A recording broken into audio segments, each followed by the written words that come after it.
everybody. This is me, Roland Pruitt, and this is my Kaiju review show. And we have gotten past the Heisei series. We've gotten past Godzilla 1998, and now we're going to do Godzilla 2000 Millennium. And let me go ahead and bring up Professor Wallnott. He's my co-host on the show. Yes. Hello. Yeah. How are you, sir? Oh, well, as I always say, no better than I, no worse, no better than I, no better than I ought to be. That would have been a great joke. Yes, it would have.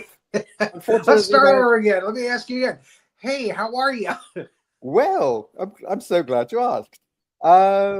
No better than I could be, and no worse than I know, and I still messed it up. Never mind.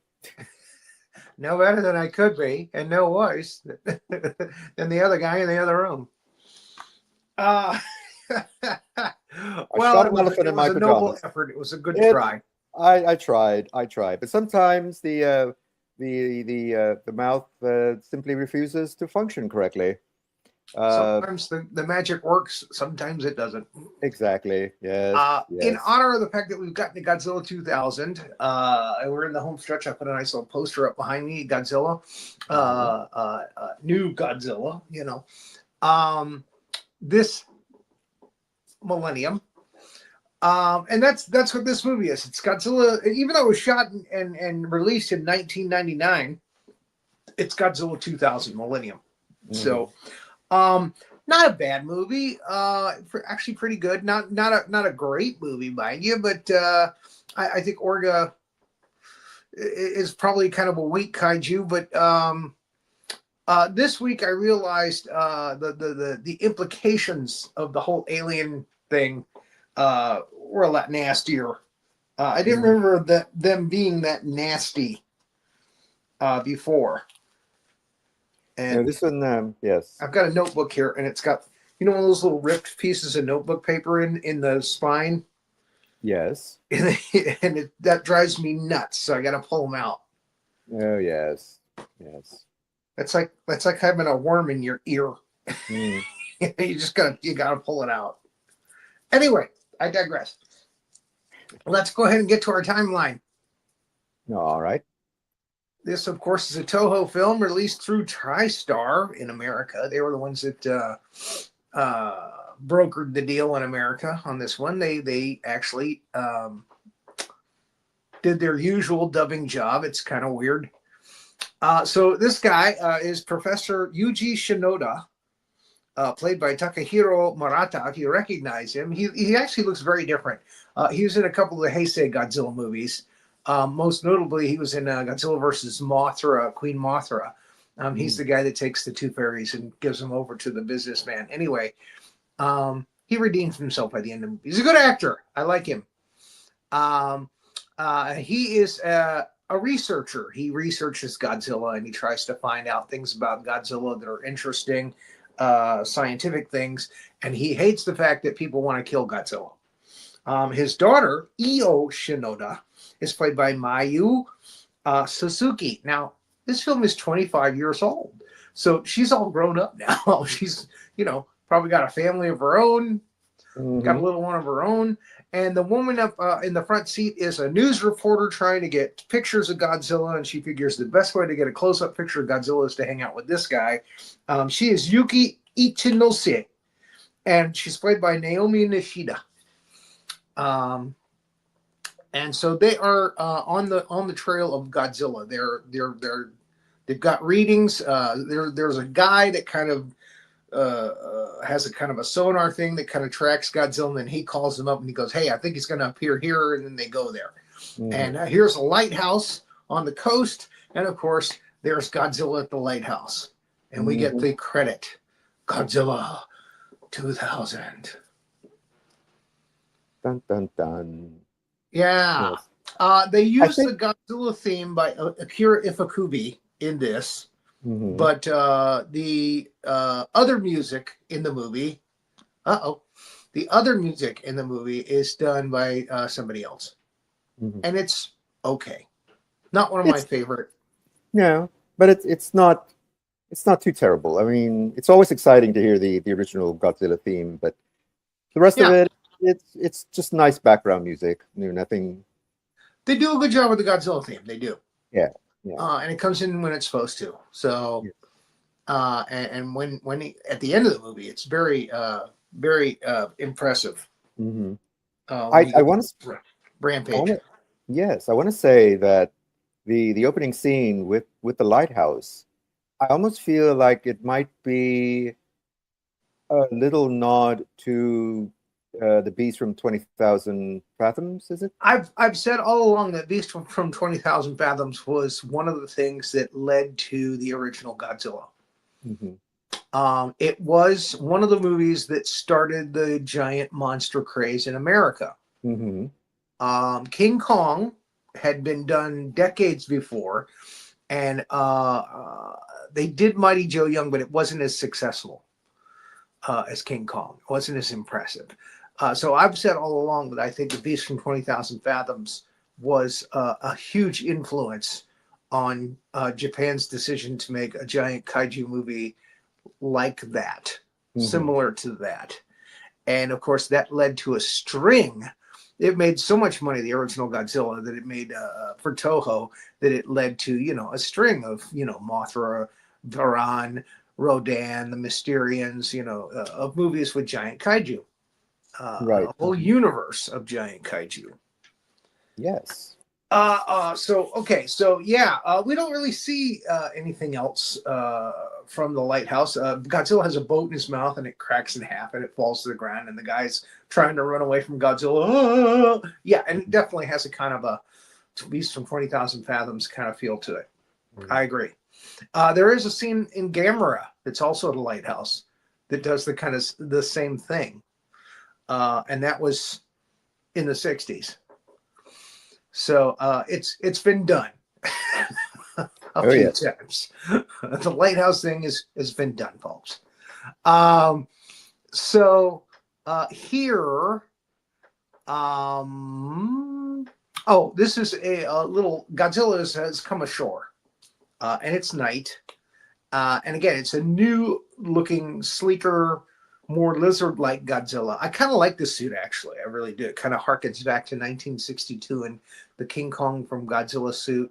We had the Aurora model kit of that suit, with the glowing head and the hands and everything. So I kind of like that suit, this suit. He's got purple, his fins are spikier on that. Very spiky. Yes. Yeah, and they're purple. And he's greener. So he's kind of purple and green, like the Joker from Batman. Hmm. So anyway, Shinoda and his crew, they come up on a tunnel, and Godzilla's feet come into the line of sight, and then he puts the lights up, and it's a dramatic lights in Godzilla's face. Then Godzilla chases them.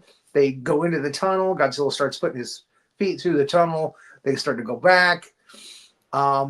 And again, we just did this last week with Godzilla 1998, Hmm. with the car chasing away from, a rampaging Godzilla. Yeah. And I was thinking about that when I saw the scene. I thought, I wonder if this is a nod to '98. I don't think it Uh, was a nod so much as, yeah, yeah, yeah, like, yeah. you Ours doesn't last 5 minutes. It's just a short one. exactly. You don't need to do a 5 minute chase in a taxi cab. It's just boom. We're in the tunnel. Godzilla's attacking. At Move least on. he didn't eat the car. He did not eat the car. No, no. Causing him to spin out on his tongue and get out of the mouth. They just reversed and got the heck out of there. Yeah. So she is so frightened by Godzilla. She's never seen him up close before. That she doesn't think to take pictures. Shinoda has to say, you did want to get pictures, right? Well, there he is. Go get pictures of him. So she gets some pictures. Now we meet Professor Shiro Miyasaka, who's played by Shiro Sano. Shiro Sano was in some previous Godzilla movies, the small characters. And he was in the Kamen Rider series, which was kind of like an Ultraman kind of series. And with him is the head of, it's kind of like the CIA of China, I'm sorry, Japan. So my bad. Silly me. That is Mitsuo Katagiri. And he's played by Hiroshi Aba, who was a big TV star at the time, doing a lot of like soap operas and stuff at that time. So they put him in the Godzilla movie, and It's he's the very bad guy. Really, he's the antagonist. He wants to kill Godzilla. mhm. It's very intense. He always has this very intense look about him. Like, Yes, I'm going to eat. I'm he's going got a to eat good something. villain look. He does have a good. Yes, it's some sort of. It's like crisis control center or something like that. Right. So yeah, he is. Whenever anything like a kaiju or an alien or anything attacks, yeah, they call him in, and he kind of controls the military at that time. So he wants to kill Godzilla, and they have found something under the water in a volcanic region undersea. They're going to go check it out. Meanwhile, Godzilla again is ashore, and he's rampaging. Doing his thing. People are reacting as they do. And again, this is the updated from the Heisei series Godzilla doing his thing, basically. I don't. There's something about the mouth that just bothers me. It's like it's too big. I mean, it's fairly. It is toad-like. Yes, it's just. It's a little big. I don't Yeah, know. I agree. I sort of prefer the old look, but I mean the rest of it is fine. It's got bigger arms and Yeah. it doesn't seem to have quite as the walk seems almost like he's staggering a bit. Oh, interesting. They do have a new suit actor playing him in these films. That's what I felt like. Okay, the actor doesn't seem like he's quite comfortable in the suit yet. He doesn't have that walk. Maybe you might be right. You might be right. But I liked of the series, and again, there's only two of them really with this suit, and that is this one and the next one, which is Godzilla versus Megaguirus. I like the Megaguirus movie better. It just had, for one thing, a lot of stuff with Godzilla in this movie is shot in the dark, which that's the thing I hated the most about Godzilla 2014, the first Monarch film.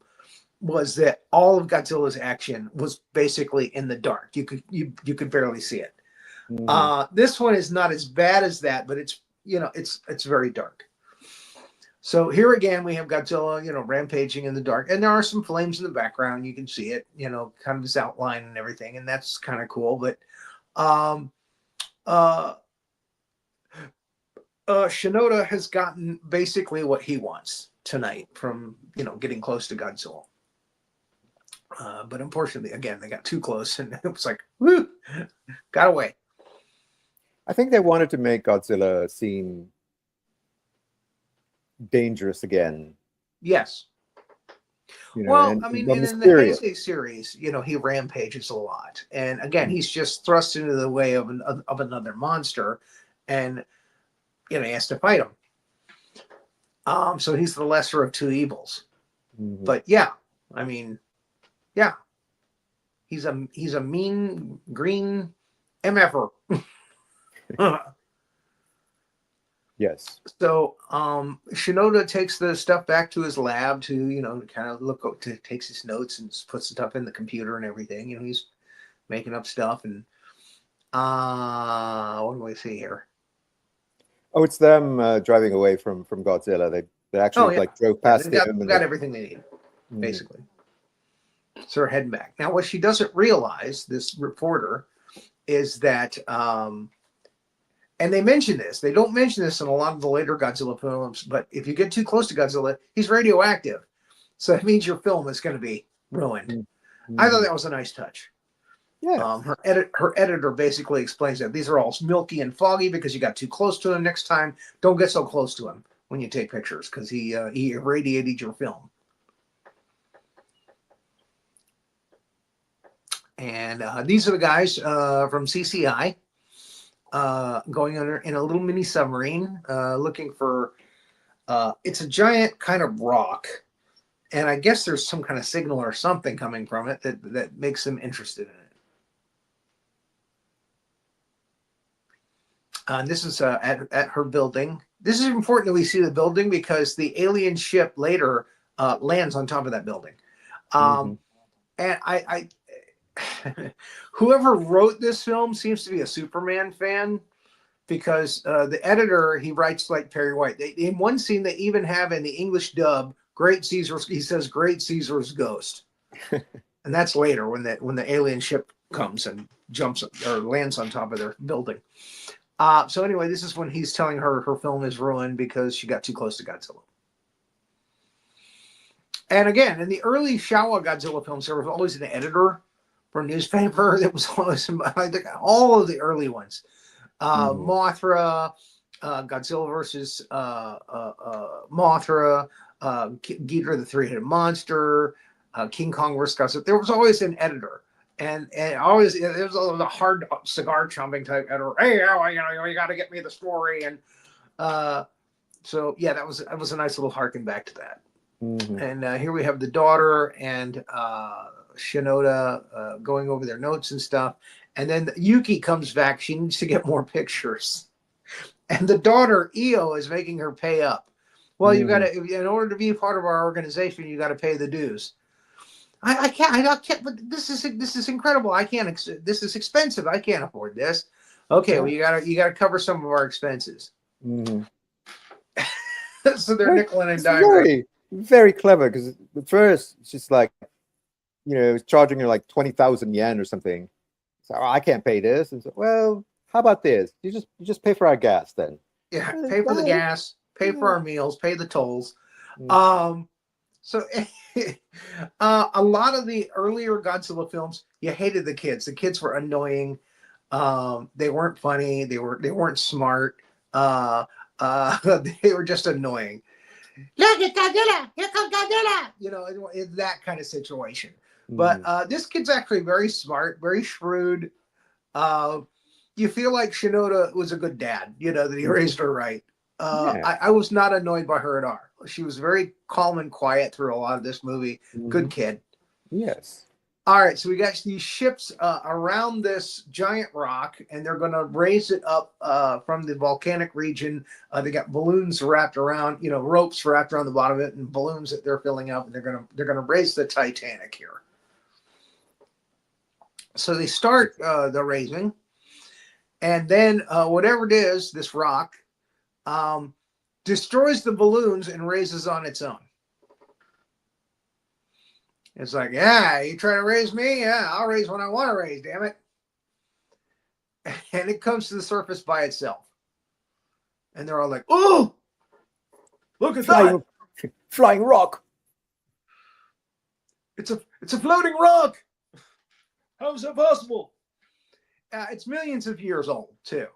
So this is the thing. They think that there is something living inside the rock, and it's been living for over 1 million years, and they're trying to figure out how it could have lived so long.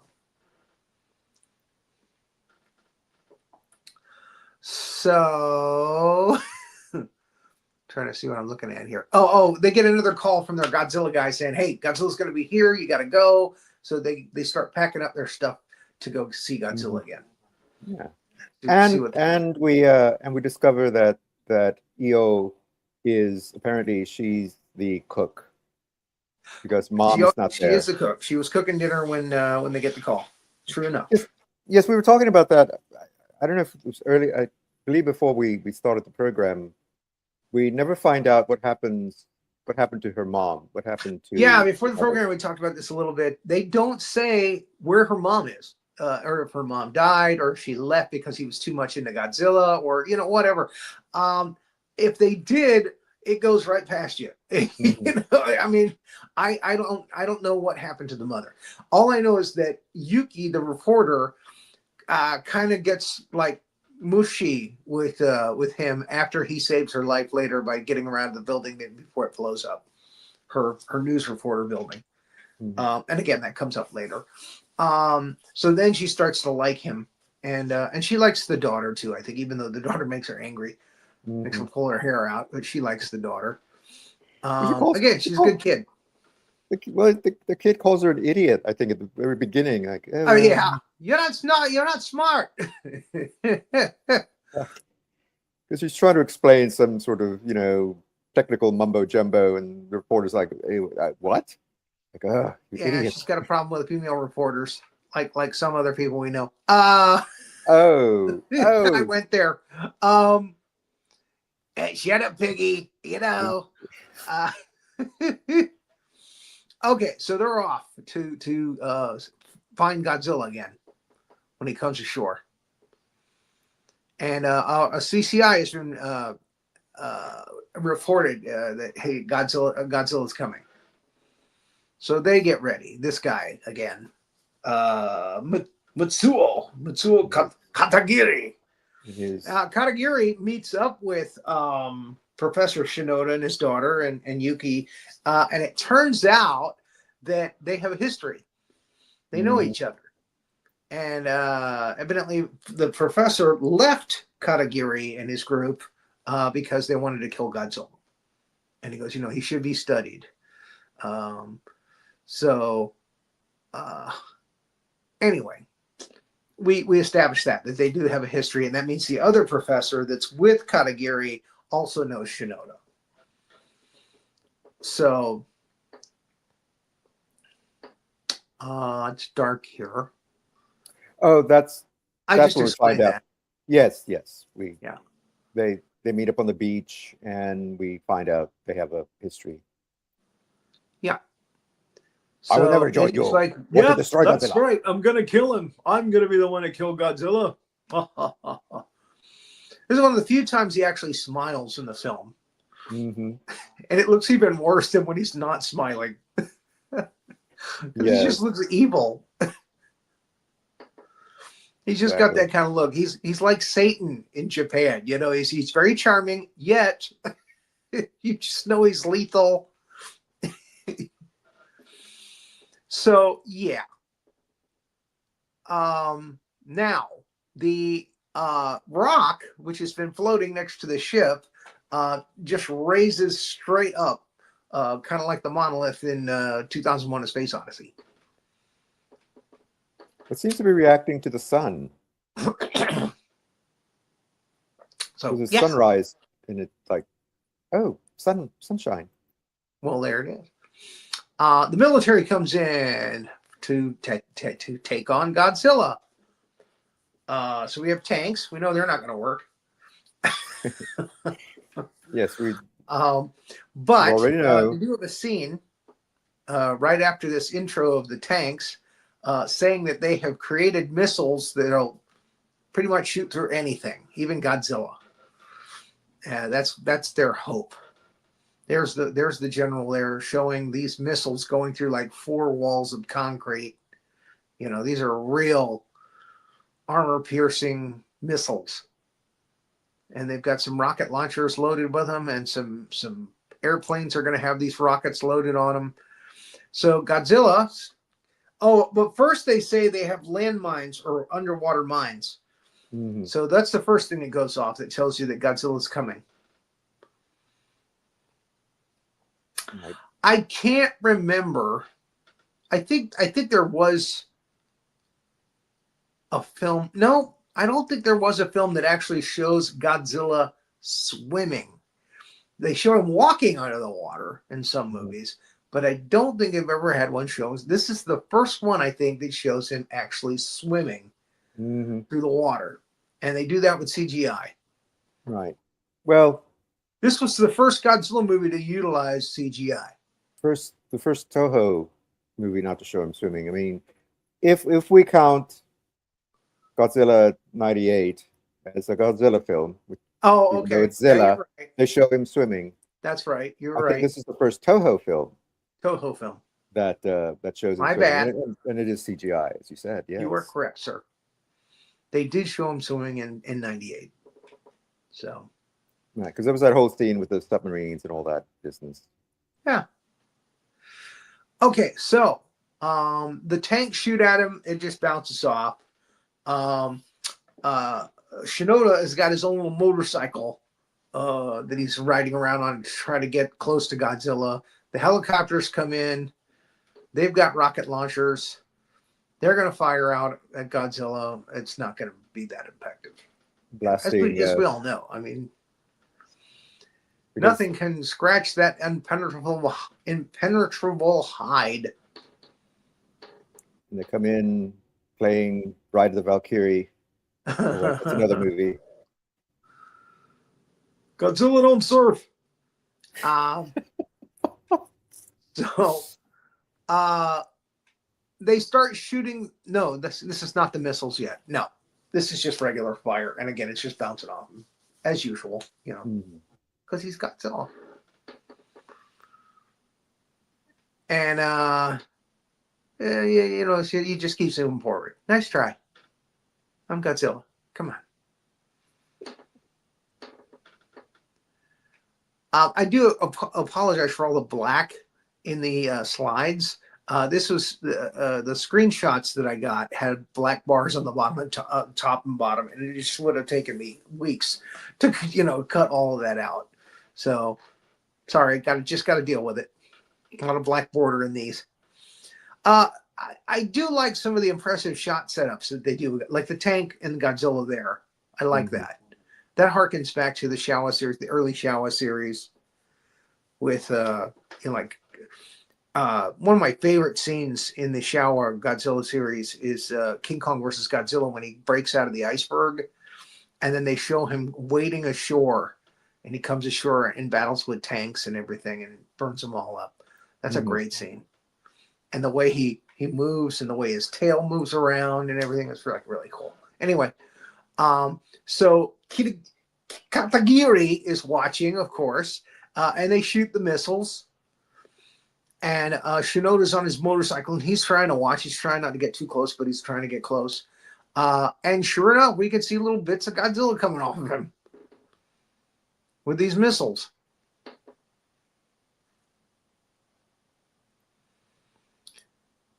And they have to pull back the tanks, get them out of the way. And then the rocket launchers. I can't remember what time the movie One Crazy Summer came out. I want to say it was before this. And Bobcat Goldthwait was stuck in a Godzilla suit, and a bee or something flew in the suit, and he was going crazy, and he was rampaging on a model. And it was a funny scene. It was a Savage Tom Holland film, and it was a funny bit. I think that was before this, but yeah, he had the wide kind of lizard frog mouth in the suit that he was in. So Shinoda is not happy because those missiles are taking little pieces of Godzilla off. You can see them flying off of him there. That's gotta hurt. And to add insult to injury, they start firing low under the bridge in front of him here. And they're shooting under the bridge. They're shooting below the belt, and you can see it. That's dirty pool there. They're kneecapping poor Godzilla here. Oh, they're shooting Godzilla in the nads. What are you talking about? That's his nads. Oh, I was trying to clean it up for the kids, Again, this is not for kids, folks. This is for the adult crowds that watch these Godzilla films. All right, so in the next shot, you see the pain in his face. You just shot gun, and look how happy Katagiri is. He's just shut him in the nads. Godzilla has nads.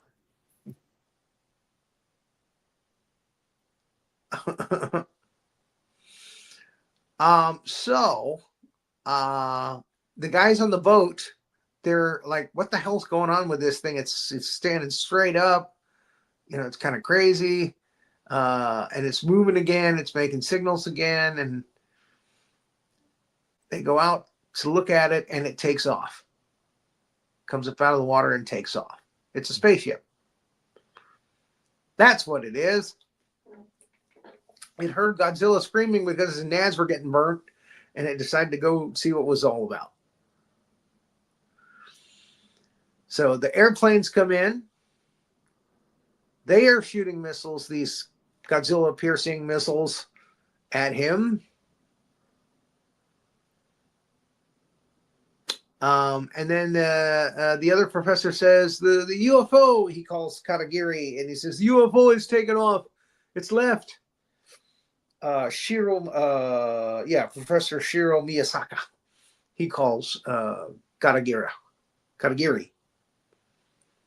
Katagiri.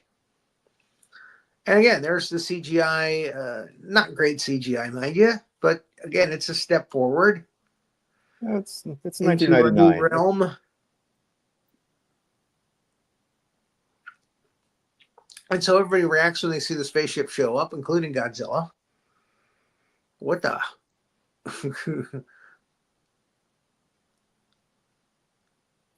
What in the wide world of sports? Now, what it does is it gets close to Godzilla and kind of does like a scan on him to find out what information it can. It's an alien ship is what it is. And the inside is something that's millions of years old. And they're scanning Godzilla because it's the one thing on this planet that they are not sure of. They don't know what the hell it is and why, and it's big and it's mean, it's nasty and grumpy. So, yeah. Godzilla roars at it and it zaps him. Blows his ass right into the beach. So it's hostile. It's alien and it's hostile. And that's what Katagiri wants to prove to everybody. He wants to destroy it, just like he wants to destroy Godzilla. If it's a threat, kill it. I do like that shot of Godzilla. I think what bothers me a bit is the sort of exposed teeth, the sort of overbite. I don't know. Okay. It's just me being silly. Never mind. I'm okay with the teeth. You're right. The mouth is kind of wide, kind of big, like a frog, but that was a decision. And again, just like the spikier spikes on his back, No, I like the spikier spikes. I thought those are they look more crystalline. Yes. But yeah, it causes a problem for him when he gets pushed back into a building or something. He's like stuck. Mm-hmm. So his underbelly is exposed and he has a hard time getting up.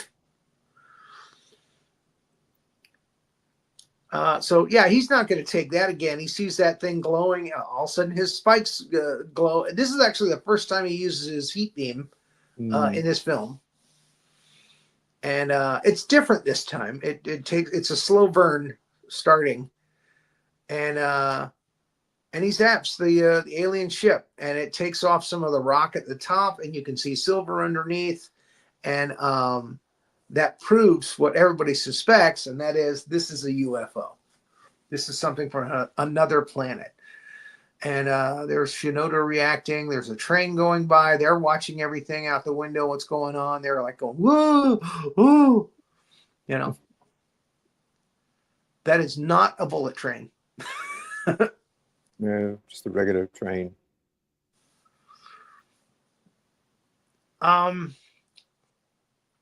So the thing actually goes down into the water again, and it's straight up and down again.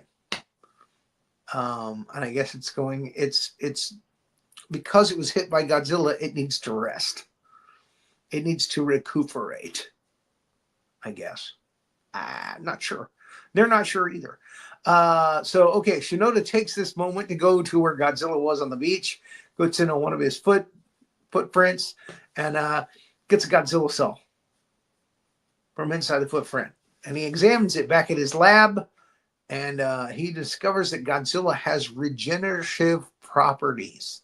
Okay, this is something that we've always suspected of Godzilla, but this was the first movie to really point out that discovery. That when you hurt Godzilla, he regenerates.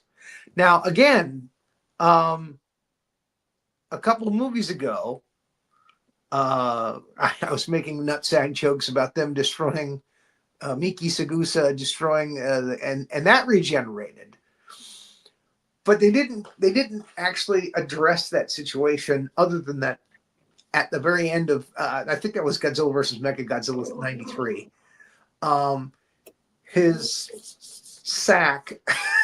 It was like a second brain or something. Mm-hmm. Rebuilt itself. And that was, it was assumed that was because of some kind of magic mojo that Rodan gave to him. Mm-hmm. When Rodan passed away because of injuries he received from Mechagodzilla. So in any case, they've never really said, oh, well, Godzilla regenerates. So this was the first film to actually do that, to say, oh yes, Godzilla regenerates. Whenever you hurt him, he's going to regenerate. He's going to get better, like Wolverine. Mm-hmm. And that means he probably never gets old, because he regenerates all of his cells.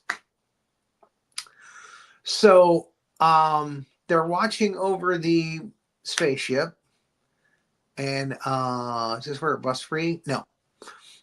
Everybody in the nearby area, their computers kind of go wonky, kind of get like something is reading from their computers. It's the ship. It's the alien ship. It's trying to get information about us, about our planet, and about Godzilla. And we find out later it's looking for stuff on Godzilla.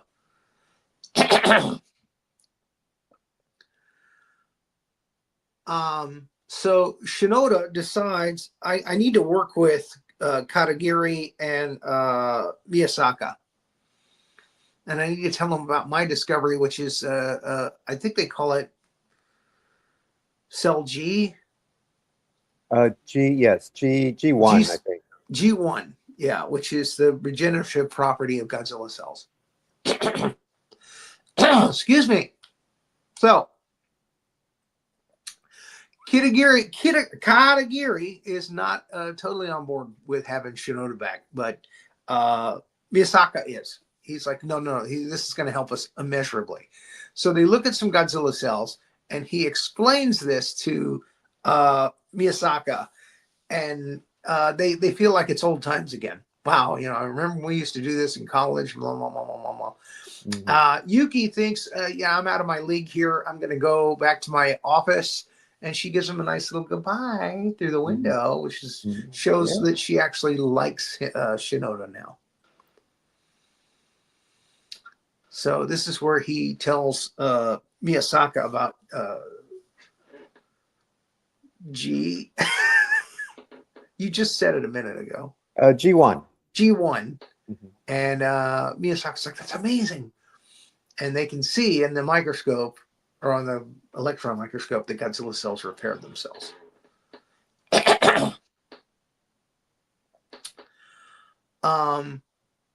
At this time, EO shows up. I get the feeling that they have taken something or they've done something wrong, because they try to walk out of the building. Maybe I didn't catch what it was. Maybe you did. But there's a little shtick where the ship busts free from its lines and it takes off again. And Professor Miyasaka comes out and says, Yuji, Io. And they think, oh, we're busted. He caught us. And it turns out he's just telling them the UFO took off again.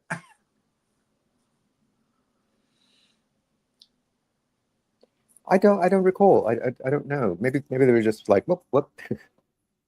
We need to get out of here. Yeah, they're trying to leave, and then he pulls them back in. Mm-hmm. And again, the ship starts to vibrate, and it shakes. It breaks up the bridge that the lines are tied to, tying it in place. It breaks free. It also destroyed some helicopters and things that got close to it earlier by some kind of vibration or something that caused them to just destruct, blow up. So yeah, it gets away here. But now we see it in all its metallic CGI glory. Right. It also shakes off all the rest of the rock. Mm-hmm. Yeah. Oh, yes. Oh, here it is. Yes. Yeah, here's where the helicopters get too close. And what's funny is Katagiri is in one of the helicopters that's close to it. And luckily he figures out, hey, don't get too close. It's blowing them up. This is where, yeah, this is where they're trying to walk out, and he goes, "The hell, the UFO took off again." And so they watch the UFO. Now I'm guessing this is Tokyo. I'm I just think so. guessing this is the Tokyo area where they are. Could be wrong about that. And it's passing over, and people are watching it. And this is where her boss is picking hairs out of his nose, and he sees the thing coming up on their building from his mirror. And she sees it, and she goes to grab her camera. She wants to get pictures of it. It's a scoop of a century. Mm-hmm. And then the boss and one of the other guys drags her out of the building for her own safety. Mm-hmm.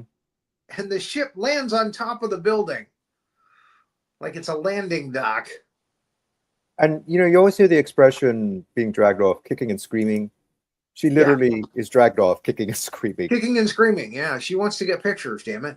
But I need to take pictures. I need to. That's a photographer for you. Mm-hmm. Yeah, she's very Lois Lane in this whole thing.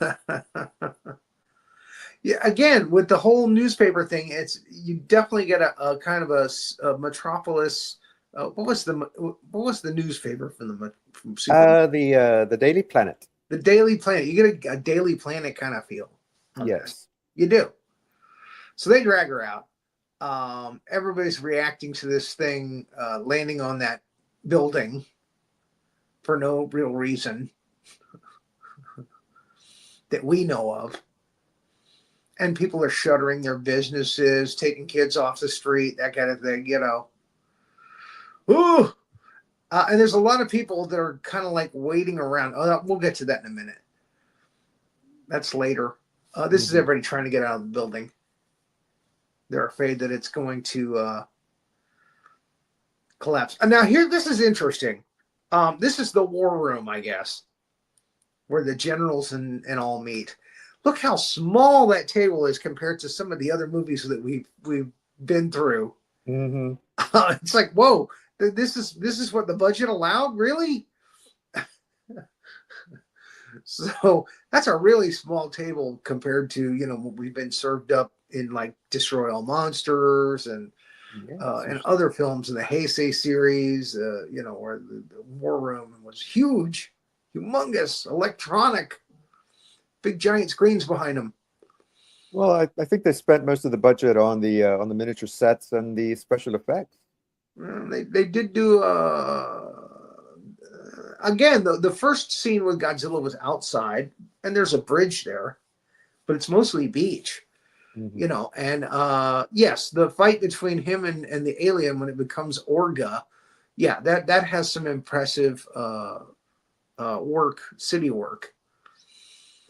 So Godzilla, this is him swimming. He's heading towards land again. And that's CGI. And the alien ship is sitting there, and they're all waiting, going, what's going to happen? Now, I believe ID4 also came before this. I'm pretty sure.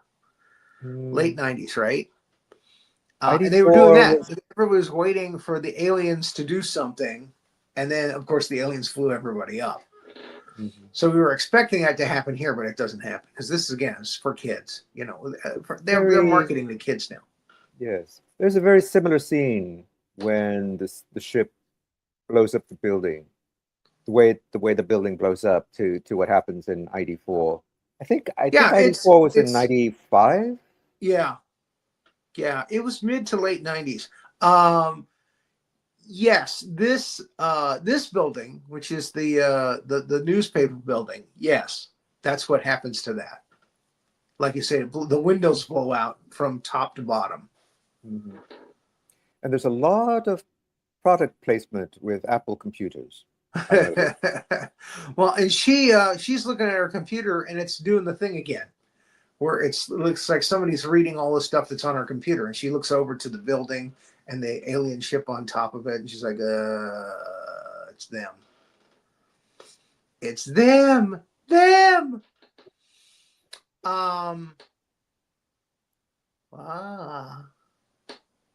This is computers. All computers are going haywire now.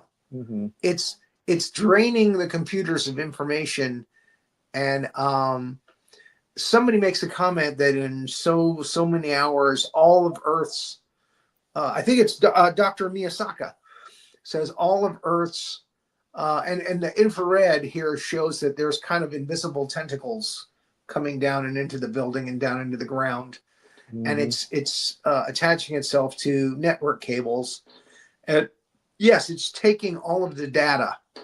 So all the computer data that we've accumulated over the years, it's being sucked up by this alien. And Miyasaka has a scene where he just kind of really goes dramatic, and he's like, "Oh, we're gonna lose everything that we live for, and I'm part of it." It's coming up in like the next slide or two. And Yuki, she said she's actually gotten back into the building, the Daily Planet building, I'm going to call it. And she sees what's going on. She sees that the thing is, she tries to pull the computers, the cables and stuff, but evidently somehow this thing has created a connection to it, and there's no stopping it. But she's trying. And there we see the graphics, the computer graphics from 1999. Not so great. Computer graphics just don't age well in movies. They don't. No. There it is. Miyazaki's like, "Oh, I started all this. It's part of my fault." And look at the kid. The kid's like, "Get a grip, dude." Exactly. Yes. She's so calm during all of this, and he's freaking out. I love it. But Shinoda, the Shinoda family, they keep their calm in tense situations. But the kid, I love the kid's just so deadpan. Shut up. What am I watching here? Oh, there. Yuki calls Shinoda and goes, "Hey, I'm in the building, and they have just announced they're going to blow that building up." Right, Daily there Planet building. Yes. And she just called him and says, "Hey, I'm in the Daily Planet building." It's like, "What? Get out of there." And his phone messes up where he can't tell her, "Get out of there," because they're going to blow the place up. They have just said, Katagiri has just said, "Send the military or blow the whole damn place up." So the military's on the way. He runs and gets into his van. He's on his way. They're setting the bombs. They're these big bombs that they bolt down to the floor. There's like 5 of them that they put in the floor right up underneath the roof so they can blow up the ship. And he tries to get through, and they try to stop me. Him and his daughter do manage to get through. Now, here's the thing I don't like about this film.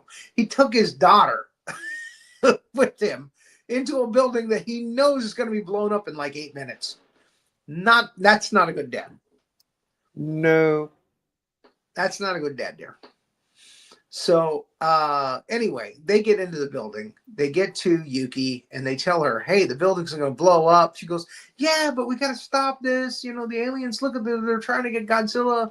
They're trying to get Godzilla information." And that piques Shinoda's interest, unfortunately. And he's like, "Oh, I got to stay here and find out what they're up to." And they're like, "No, you got to come with us. Forget it. No. I got to find out more about the aliens and what they're up to." So he decides he's going to stay. He says, "Get my daughter out. Get her away from the building. It's going to blow up. I'll get out soon. Okay. I'm right on your tail." So he goes back to computers to try to find out what the aliens are trying to do. That is Katagiri looking at the bombs on screen, and they're set up there. And Yuki and the daughter come out, and they have just missed the military vehicles. They've just left them.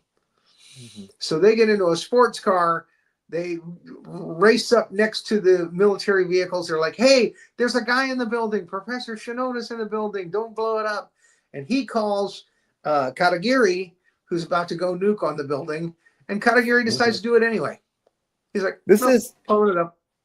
This is probably the most villainous, the coldest line that anyone could have. He's, they tell him, "Oh, there's a man, what's his name? It's in the building."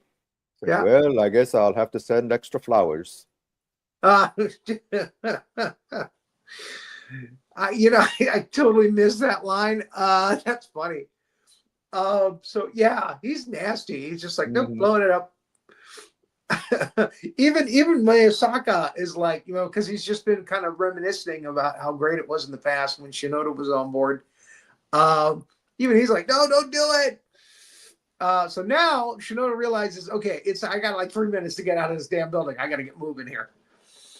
And the military, again, they just go, sorry, you got to get out of the way of the bombs. This building's coming down, and they leave. And this is when Yuki decides to do the right thing and drive back to the building to see if they can save, Shinoda. And that she gives a nice little smile to the daughter. The daughter gives a nice little smile to her, and we love Yuki for being so brave, And somebody's wearing a Swatch. Remember Swatch? Oh I yes. think they still make them, but back Oh yeah. then, back in the 90s, they were like really big. Oh Back in yeah. the 80s and the 90s. That's probably Shinoda. It's Shinoda. Yes. That's wearing it because they show another watch and like 2 slides down, and it's a Rolex, and that's kind of Gary. That's got to Mhm. be kind of Gary with the Rolex on, the expensive watch. Yeah, there it is. That's like a presidential model. That's funny. So it's just weird how I, hone in on those things. So yeah, he pushes the button. Yuki, to her credit, keeps Io from going into the building because she realizes it's time. It's going to go up in just a few seconds, and if it's going to be a miracle that they don't get blown up or crushed by rocks that fall from the building. So anyway, the bombs go off. There's a nice big cloud up top. Luckily, not much debris. And we get Katagiri's reaction when the smoke clears and the ship nothing's happened to it. It's yeah, it's okay. There's And a somebody similar. says Godzilla's coming. Mhm. There's I'm similar sorry. moments. No, I was just thinking. There's those similar moments. There was one in War of the Worlds where they try Yeah, to blow up the alien ships, and it's like nothing with an atomic bomb. And right. then in Independence Day, same thing. They try to blow up the ship, and it's untouched. And so this is just sort of uh, almost a common trope of, oh, we're going to blow something up, and then it's like, nope, didn't work. Not enough power. Not enough power. So yeah. So the alien ship is okay. Um, Now, Shinoda must have heard the explosion go off, but for some reason he knows I still got to get out of this building. Something's going to happen. So he opens up an elevator shaft and he slides down. It burns his hands up. He slides down the cable Hmm. for the elevator shaft to get to safety. And I was watching, thinking, wait a minute. He doesn't have any gloves. He doesn't have anything wrapped around his hands. No, But when you see him later, he's not like, oh, my hands. No, he's like, oh, I'm fine. It's like, yeah, he looks like he's in pain when he goes down, but yeah, his hands should have been shredded completely.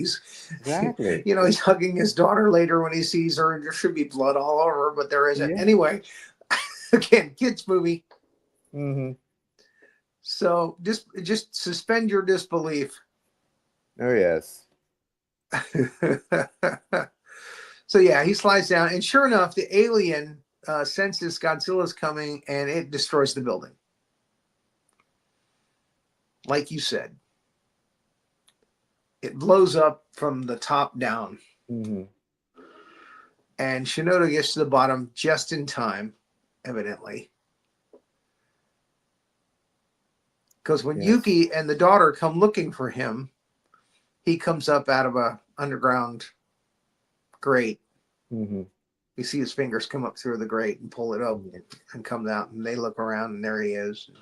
He gives his daughter Yes. a nice hug, and Yuki looks happy. And Shinoda is set up on a building vantage point. I'm sorry.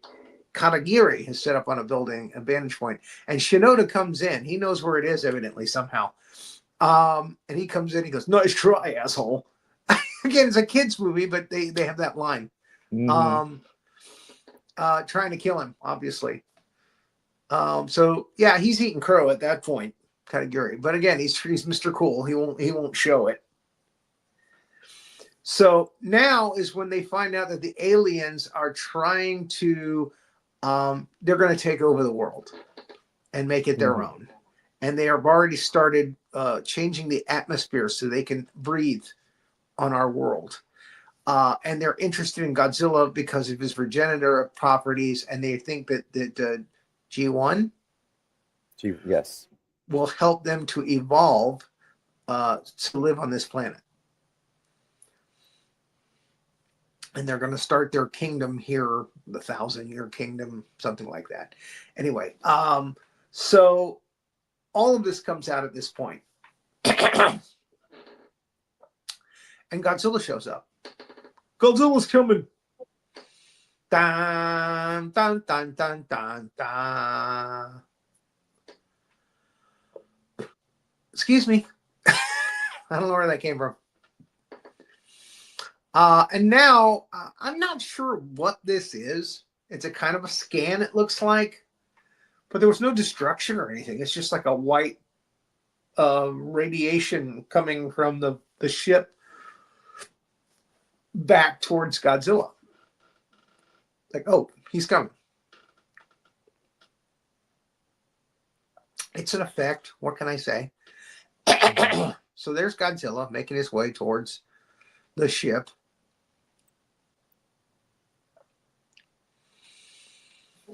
And of course, we all know that the ship is going to fire at him again because it's hostile and it wants to kill him.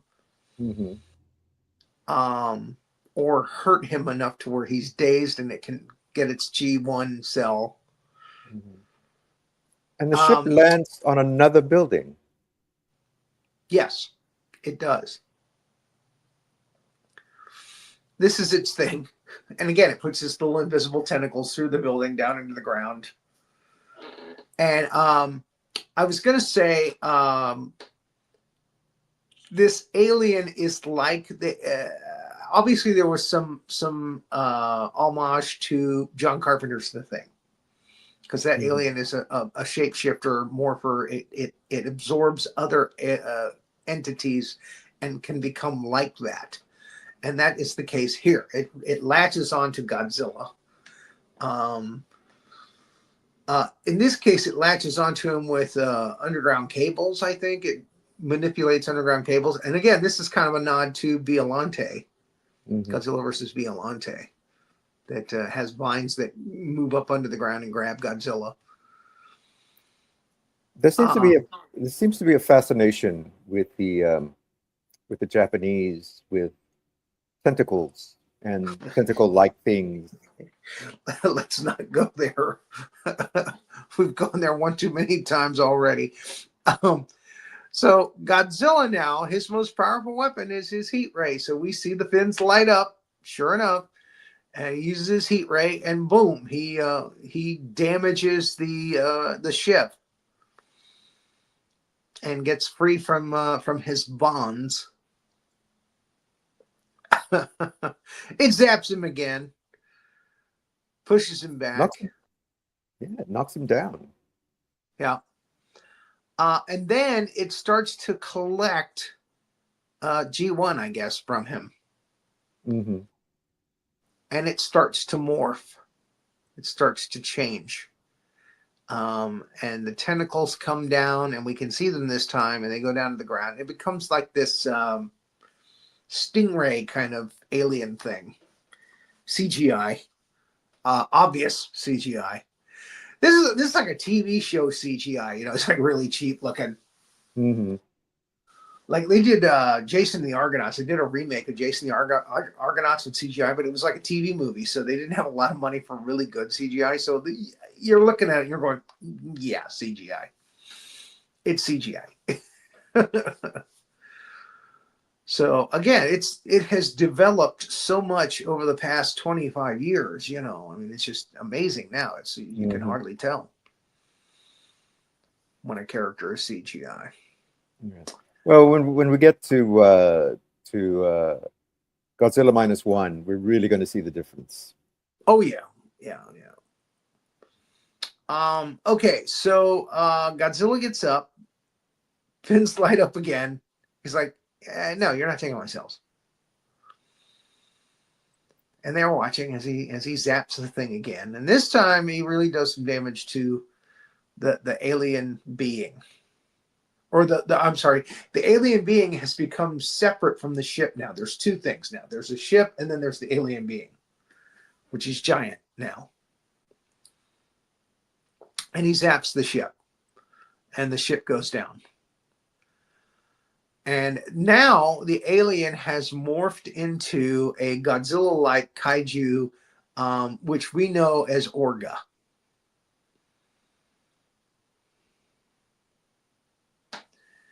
And he's got this big humpback and little mouth. And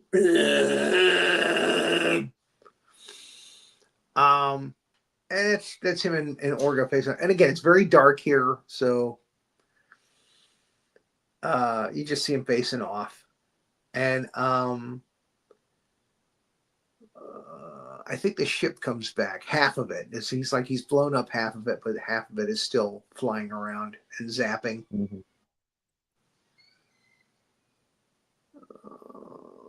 What is this now? It's Orga and the ship facing off, and there's Godzilla in the bottom, Yeah. the bottom photo, and just facing off. Yeah. Okay. Fair enough. Again, this fight was. There have been a lot of other better battles. Mm. So, Godzilla fires his beam at the ship and blows it up. and blows the rest of it up. Yeah. And this is where it really gets weird. Is this where the Orga opens his mouth and there's the flower inside? Yes, yes. And he starts to eat Godzilla. He starts to consume Godzilla. Hmm. But it almost seems like Godzilla moves toward Orga rather than Orga like attacking him. It's like Yeah. I'm gonna stick my head in this thing's mouth. Well, it's kind of like there is a plant that's like that. It kind of lures, it like hypnotizes the insects into its flower or something, and then it eats them. So you could think Venus that, flytrap. or you could just think Godzilla knows what he's doing, and he knows if he gets in there and he zaps it from inside, it's game over. Yes, but that's what I would thought. That's what I thought. It's like, Either oh, way, it's gonna blow yeah, him up. And it's also the whole sort of flower mouth. It does remind me of Biolante yeah, and the Thing as well. yeah. So that's Shinoda reacting.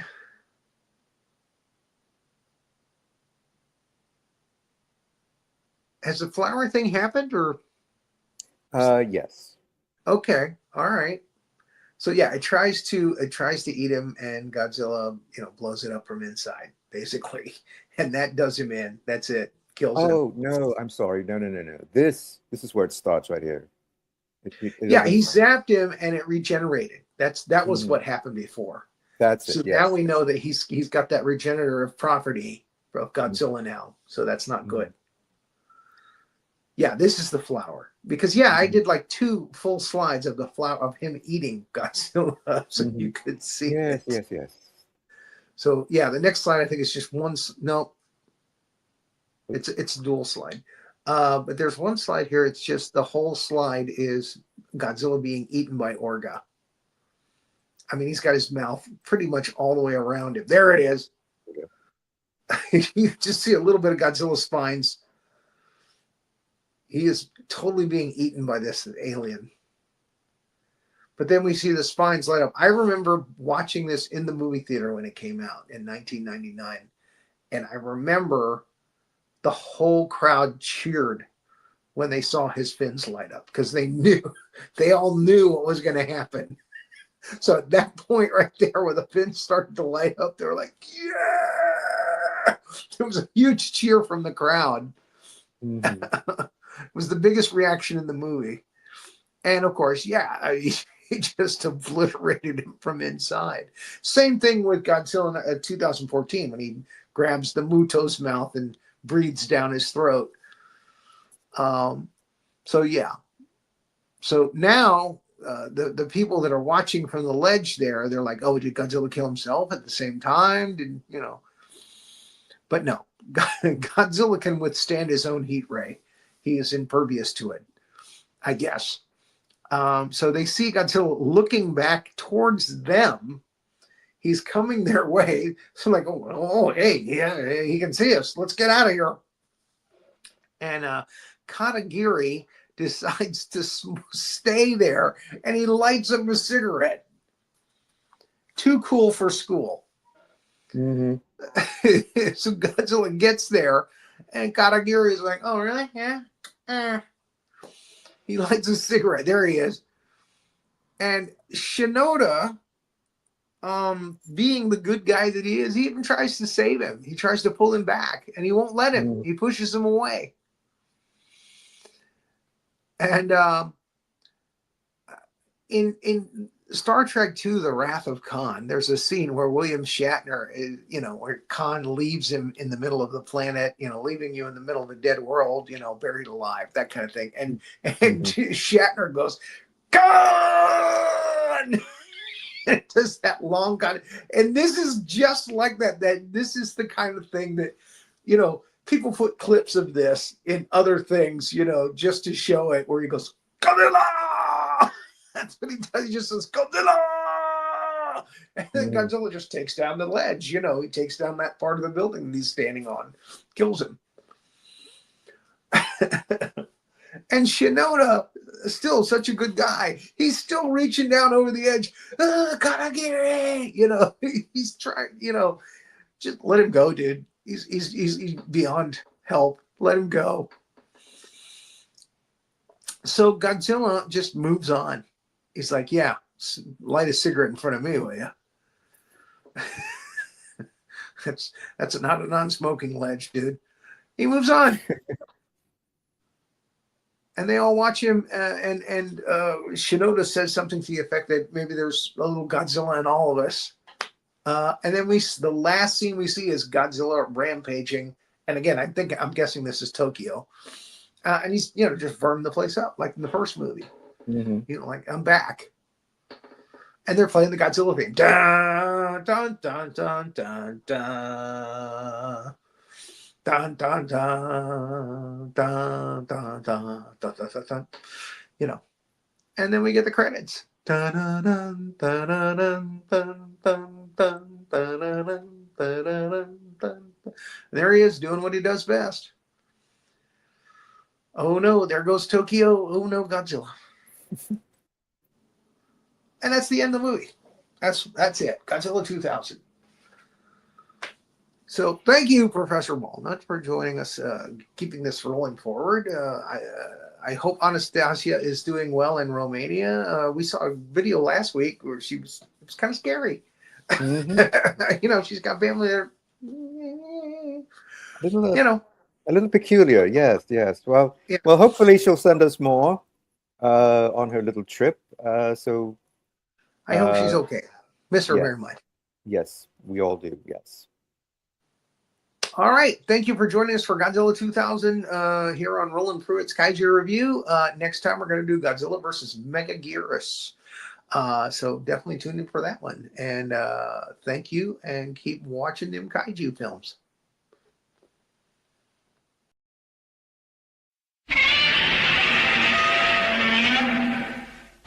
Thank you for watching, and please like and subscribe.